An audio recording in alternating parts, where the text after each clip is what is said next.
Dane Brugler joins us to talk about his favorite fits for the Bengals in the first round and the best value on day two. You are Locked On Bengals, your daily Cincinnati Bengals podcast, part of the Locked On Podcast Network, your team every day.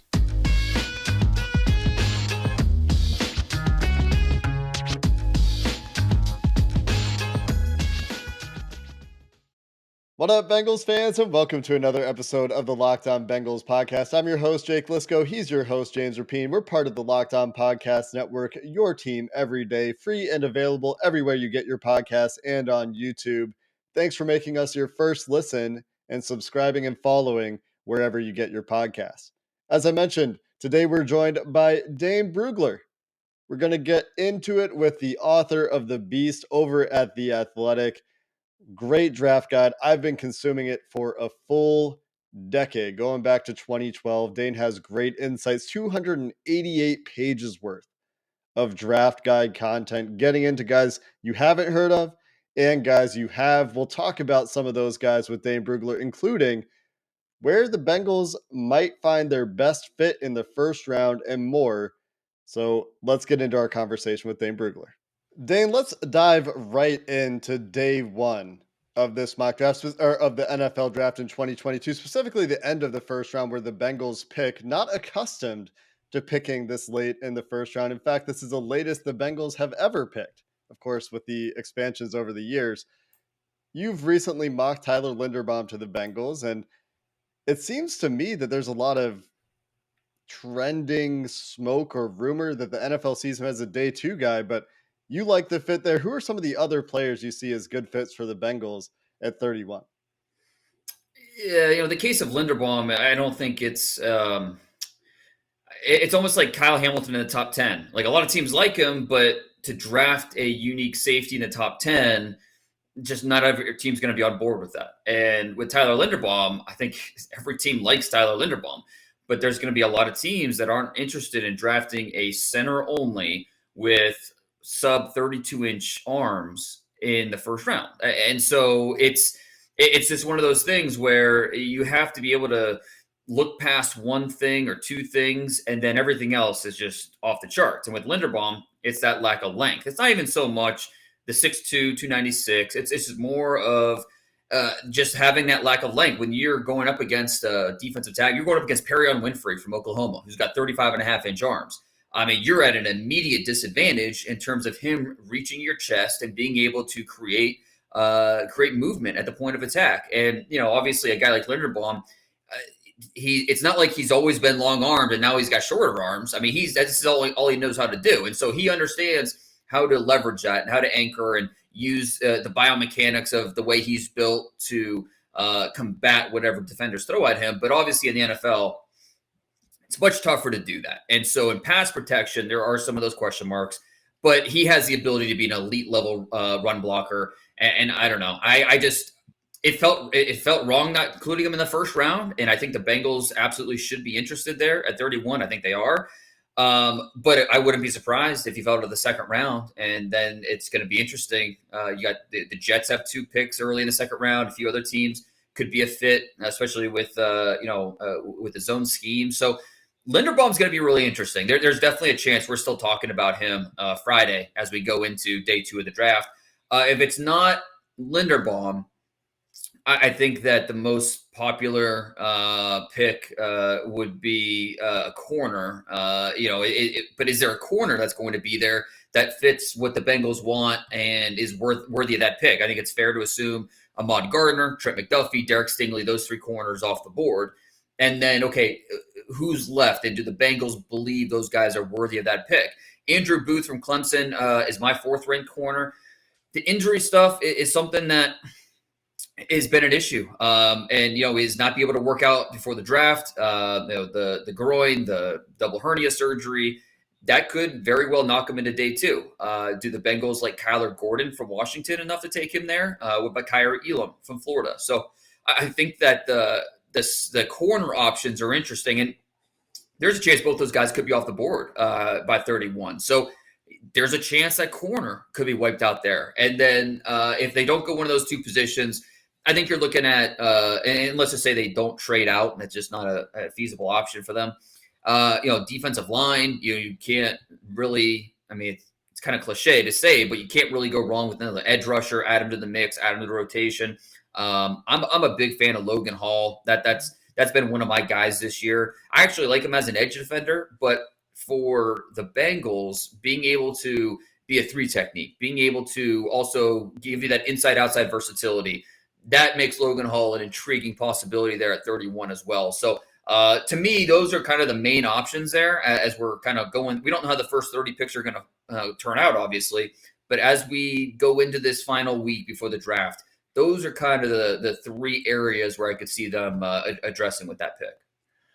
Dane, let's dive into the cornerbacks a little bit more. And you obviously mentioned fit. Is Andrew Booth a fit? Because I know a lot of our listeners are looking at him. They brought him in for a top 30 visit. How does he fit in Lou Anarumo's defense? And are one of these other guys, you mentioned Gordon, you mentioned Elam, do they make more sense for the Bengals based on their history?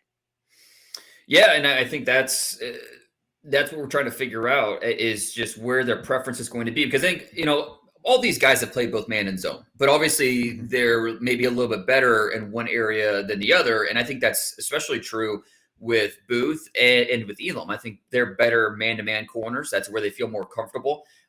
There are times when you watch Booth and the spacing's a little bit off. He's not as comfortable in zone.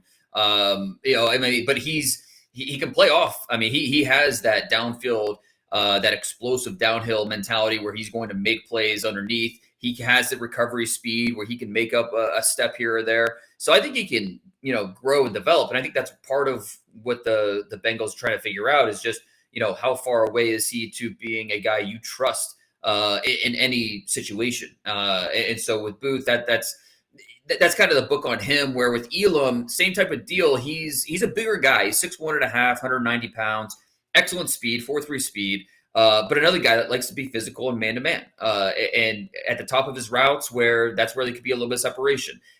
In zone, that's where there's a little bit of separation. And so you have to be comfortable with that if you draft an Elam at that point in the draft. Gordon, I think, is more – because they ran so much of just everything from cover 4 to, just strict, like, hey, let's bump and run, let's bail, let's. I mean, they did everything in that secondary. That's what they really – why we really appreciate Washington corners is because they ask him to do everything. And, Trent McDuffie, talking to him, going through, I mean, he's one of the smartest DBs I've ever talked to.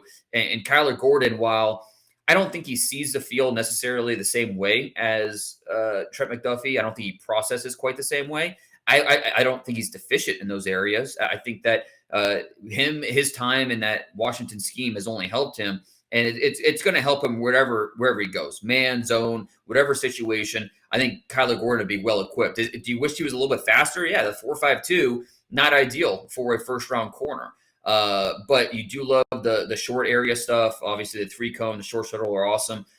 There's a lot to like about Kyler Gordon. I have a second round grade on him myself, but cornerback, who would be surprised if Gordon went in the first round? I mean, that would make some sense for some teams. It's interesting because you'll find out how much teams value that long speed versus how good he is underneath. And the long speed is really where it shows up. He had a good 10-yard, good enough, I would say, 10-yard split. And it's really when you get out to the 40s where that speed started showing up. And then he didn't run at his pro day, which is interesting. I do think that the corner conversation is going to be fascinating because there's so many guys that could go from the 20s down to the top of the second round. Speaking of, reading Peter King's Football Morning in America on Monday morning, some interesting and kind of contradictory stuff about trading and trading back and the way that teams are getting aggressive and packaging stuff together. And also in another source for Peter King saying that teams might not get as much as they want trading back. I don't necessarily see the Bengals trading out of the first round altogether, but at the same time, there's a scenario that wouldn't shock me. Have you heard much about what's going on with projected movement at the end of the first round, or is it just too early to really talk about it? It's tough because so much depends on how the first 20 picks play out. It's, where's the run on quarterbacks go? We're going to see surprises. I mean, this is going to be, I feel like maybe we say this a lot this time of year, but the first round is going to be very unpredictable. I mean, last year I thought we had a pretty good feel for how it was going to play out. with the quarterbacks going top 15, edge rushers at the bottom of the first round. There weren't that many substantial surprises in last year's first round. This year is going to be the total opposite, where's that first quarterback come off the board? And when's that run start? Is there a quarterback, how many quarterbacks go in the top 20? So is there a quarterback that a team would be interested in trading up for, whether that's a Desmond Ridder or a Sam Howell or a Matt Corral? It's anybody's guess because there's so many conflicting opinions about these quarterbacks out there. There is zero consensus. And then we also know, you kind of framed it with corner, and I think that's a good way to do it because, we talked about those three guys that are probably top 20 picks. But then, we know every team needs corners. And so we're going to see some movement for a Kyer Elam or a Booth or a Kyler Gordon where those guys get pushed up a little bit. And so I think it's too early where, I've heard any specifics or anything like that. But I do think teams are ready to be aggressive. You take a team like the Jets, for example. They've got 2 picks in the top 10, and then they have 2 picks in the early second round. I would not be surprised. You package, it's like 35 and 38. Go up to 25 and get your guy if you see him. If you have a first round grade on a player who slips a little bit, go get your guy. So I think we're gonna see that quite a bit, where teams are gonna look to be aggressive, and I think that mentality we talk about all about being aggressive on the football field, and going for it on fourth down, and that conversation. Why wouldn't that not carry over to the draft as well? And I think there's a certain philosophy of, the more picks you have, the better hit rate, that you're going to have, a better chance of finding good players. I think that makes sense. None of us there's no scouting genius involved here in terms of the secret sauce of, what's going to, I know better than anybody else what's going to make a good player. But I do think that, you have to, we pour all these resources into scouting for a reason. And if you give a guy a first round grade and he slips a little bit, then what would you rather have? Just using the Jets, for example, would you rather have 2 first round players and then 2 second round players? Or would you rather have 3 first round players according to your draft board and how it fits your roster? So the trading conversations, it evolves every year. It's really interesting. And this year, I think even more so than past years will be even more interesting because boards from team to team are just so wildly different. We'll get back to our interview with Dane Brugler of The Athletic, but I have to tell you about AG1 Athletic Greens. If you're not taking AG1, first off, stop what you're doing. Well, actually continue listening or watching if you're watching on YouTube, but you need to get Athletic Greens in your life because if you're like me, you don't love veggies, but you're trying to be healthy. And AG1 is something you can take every single morning and you're going to get up to 70 or 75 high quality vitamins. You're going to get minerals. You're going to get whole food sourced superfoods, probiotics, and adaptogreens all in one simple shake. All you do is take the powder, you dump it in 8 ounces of water. I only use 8. I know some people use 12. I use 8. Shake that bad boy up and boom, you are healthier. So make sure you check them out. And the best part is it doesn't matter if you're on the keto diet, if you're paleo, if you're vegan, if you're dairy free, if you're gluten free, they have you covered. It fits all diets. So check them out right now at athleticgreens.com/NFL network. It is easy. And right now, as a special bonus, they're going to give you 1 year supply of immune supporting vitamin D, which I also take every single day, and 5 free travel packs, which I'm going to use on the road during the 2022 NFL season. All you have to do is visit athleticgreens.com/NFL network. Again, visit athleticgreens.com/NFL network to take ownership over your health and pick up the ultimate daily nutritional insurance. We're also brought to you today by BetOnline, your number one source for all your betting stats and sports info. The Bengals' odds to make the playoffs went from not making the playoffs last year at -550 to being one of the teams that are expected to make the playoffs, favored to make the playoffs, of course, coming off their Super Bowl run. You can bet on the Bengals playoff futures, -130, by the way, to make the playoffs in 2022 at BetOnline. You can find all the latest sports developments, league news, and hey, the basketball playoffs are going. I'm not sure if you're upset or happy with the results so far. But, well, that's on the BetOnline website available for you to bet on. BetOnline will be your continued source for all of your sports wagering information, from live betting to playoffs, esports, and more. Go check it out. The website is great no matter where you're accessing it. BetOnline is where the game starts. Dane, let's look at that day 2 spot that the Bengals are in, and it is unique, as Jake mentioned at the top. They're drafting at the end of the round, and they're used to drafting at the beginning of the round, and we're used to covering that. So a pick in the 60s, well, that's the third round to us, including last year when we were talking about it. Now it's the second round, 63rd overall. What is the most likely position groups or guys that you think could be there in that range that makes sense for the Bengals? Well, I think that we're going to see edge rushers in every single point in the draft. It's the strongest position this year, and I don't really see a deep drop off until you get to the 6th, 7th round. Every point in the draft, you're going to feel comfortable with somebody that's going to be on the board. At least someone late second. You're still going to feel comfortable with some of the guys, some of the names that could be available. Corner possibly. In my mock draft, my 7th-round mock, I had the Bengals going Cam Taylor-Britt in the 2nd round. One of my favorite day 2 picks. I know I'm a little higher on him than most, I think, but I know there's several people around the league that are very, very high on Cam Taylor-Britt. 5'11", 200 pounds, runs in the 4.3s. Has safety experience, has an offensive background.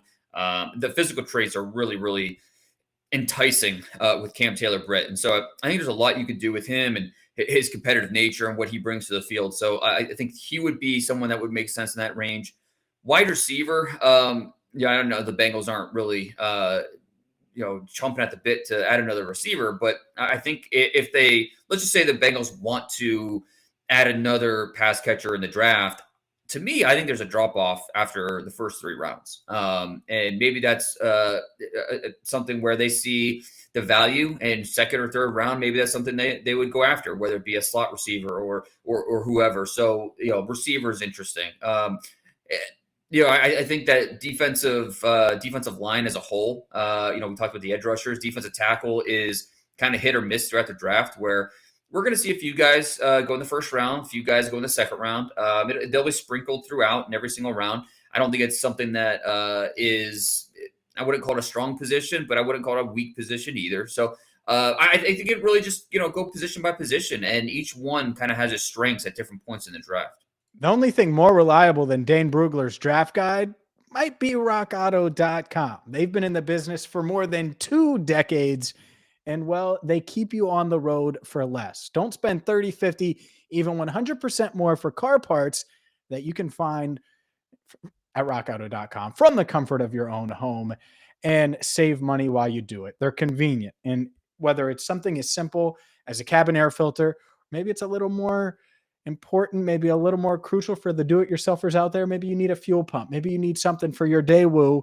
I know I like to keep my Daewoo on the road with rockauto.com. So whether you drive a Mercedes-Benz, whether you drive a Kia, Daewoo, or anything in between, Rock Auto has you covered. So check them out right now at rockauto.com. See all the parts available for your car or truck, and be sure to write Locked On in there. How did you hear about us box so they know we sent you?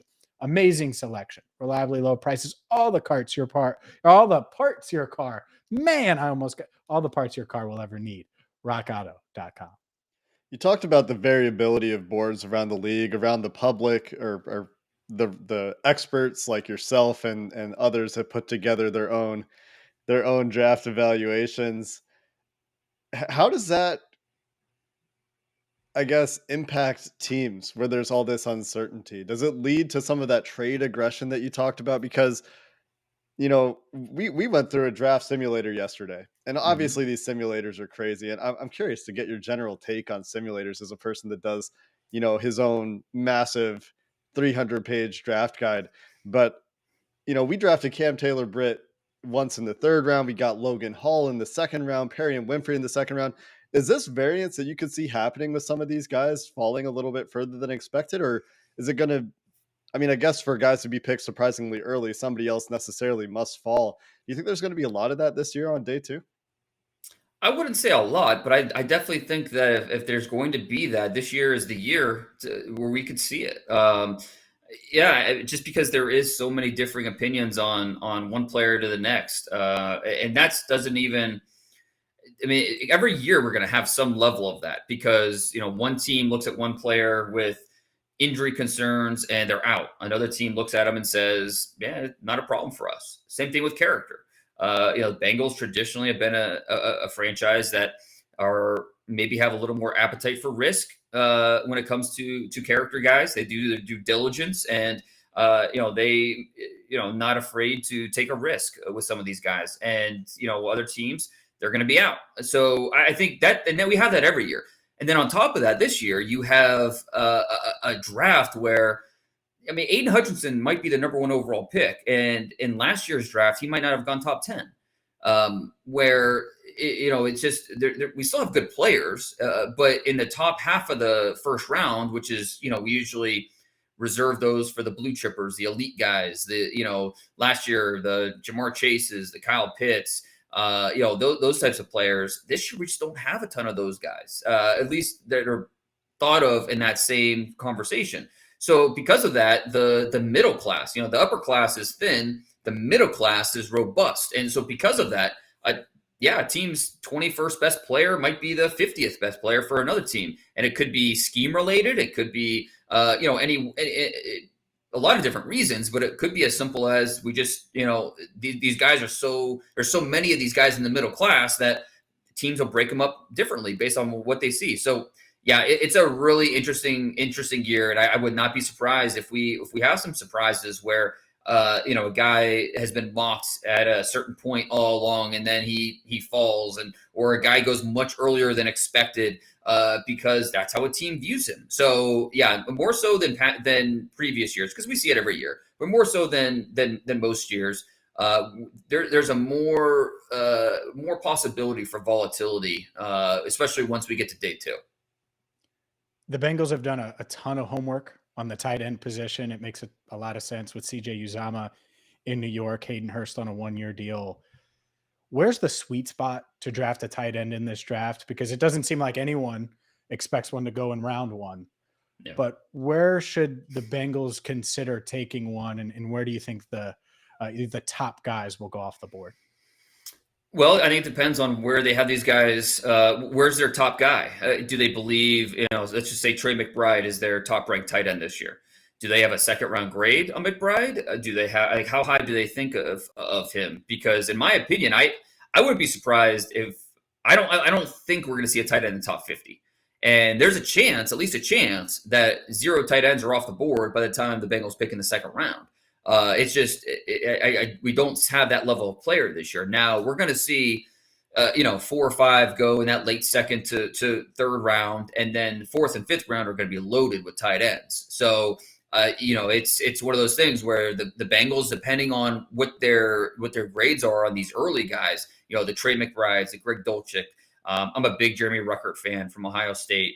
Jelani Woods out of Virginia. Where the Bengals have their grades on these guys, that's gonna dictate where they might consider them, because they could easily bypass these guys in the second or third round, wait till round 4. And go after a James Mitchell out of Virginia Tech, a Daniel Bellinger, San Diego State, Jake Ferguson, Wisconsin. Once we get to the 4th, 5th round, there's going to be a lot of these guys that are going to still be available that you think can come in, and they might not have a super high ceiling, but I think you feel like they can come in and help you possibly as early as their rookie season. So I think I had six tight ends in my top 100 or my top second, third rounds. Yeah. In my 7th-round mock, I had 6 tight ends go, but so only 1 in the second round and then 5 in round 3.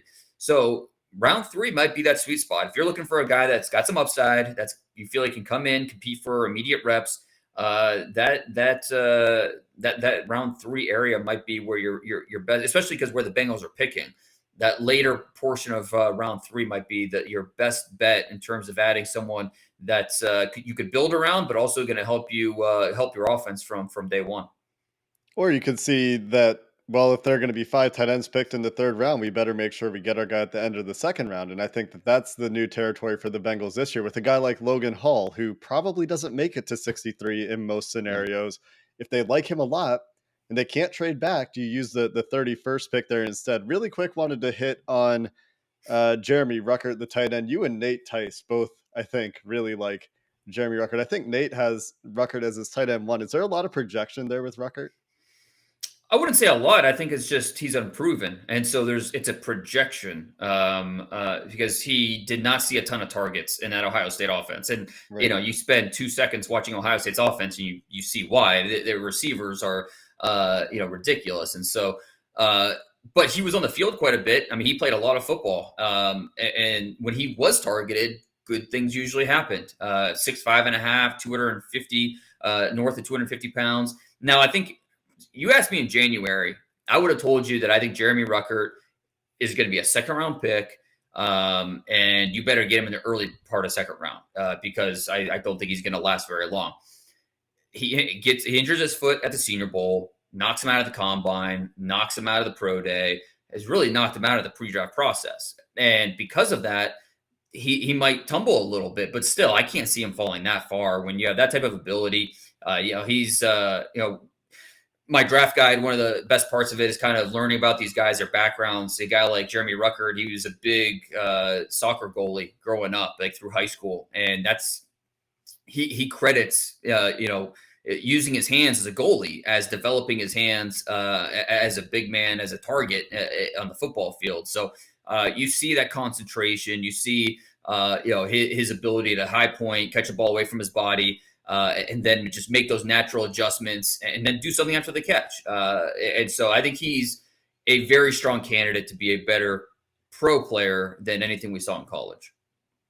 I have 2 quick special teams questions for you. And I don't know how quick the second one would be, but the first one is about the punter that every Bengals fan seems to keep mentioning to us because Evan McPherson worked out and Jake hates it. But anyways, Matt Araiza, is he as advertised, and should the Bengals consider using a pick on him early day 3? I mean, he's got a powerful leg. There's no way around that. He set all these FBS records in terms of most 60-yard kicks, most 50-yard kicks. It's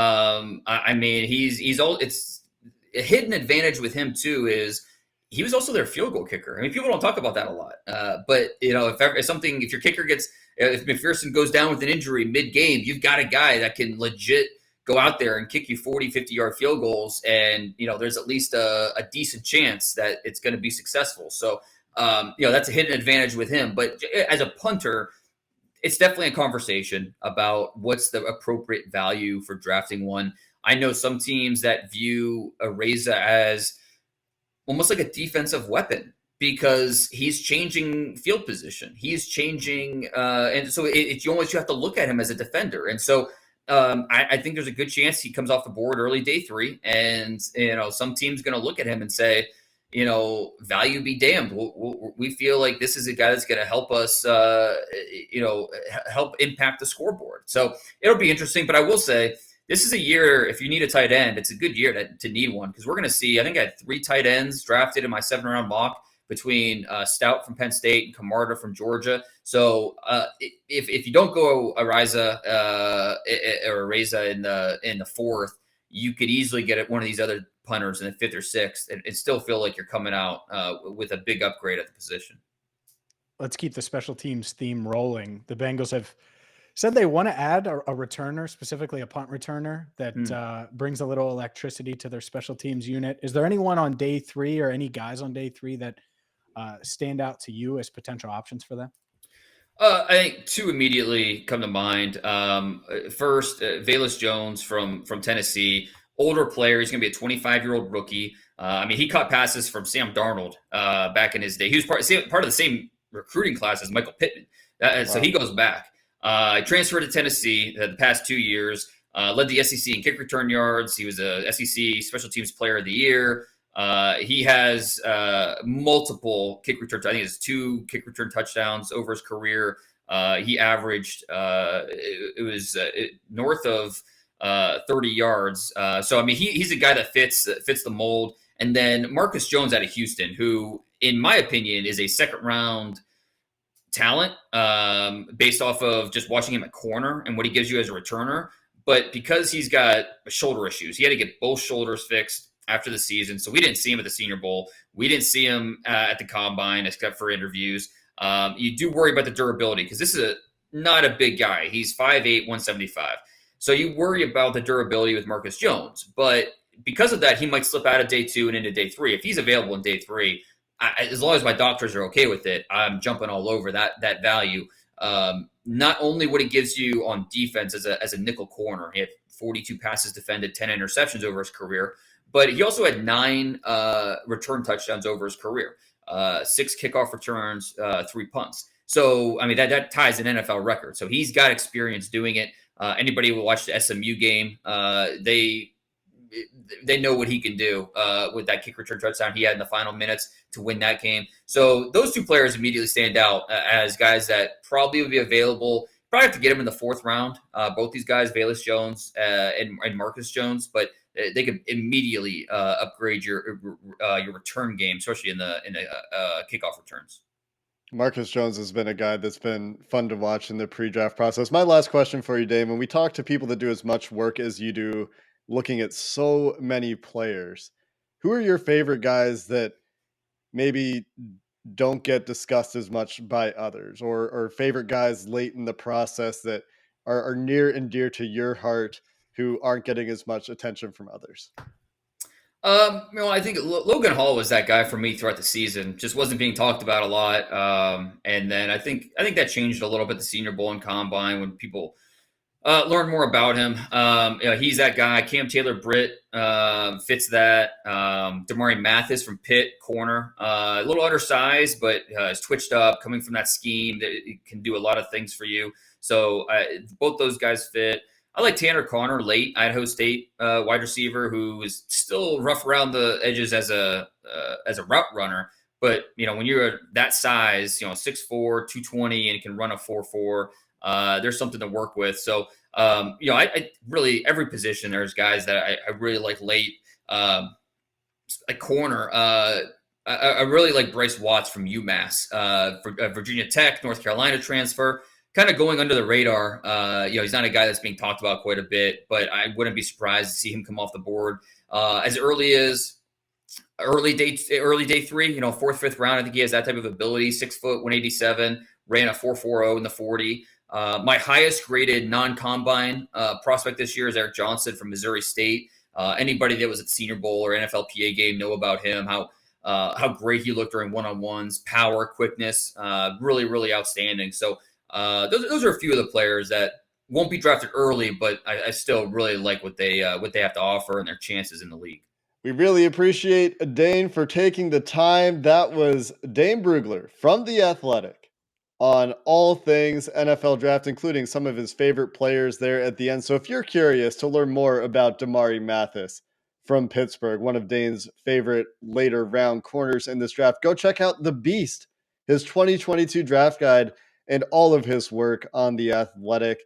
You'll get 288 pages of detailed analysis and background on all the players in the 2022 NFL draft. Can't thank Dane enough for his time. We know he's crazy busy at this time of year leading up to the draft. We've got more guests coming your way the rest of this week on Locked On Bengals. Joe Goodberry and Bengals_Sands. Mike Santagata will be joining us as we continue with our preparation and march toward the 2022 NFL draft. Until next time, Bengals fans, hoo day, and have a good one.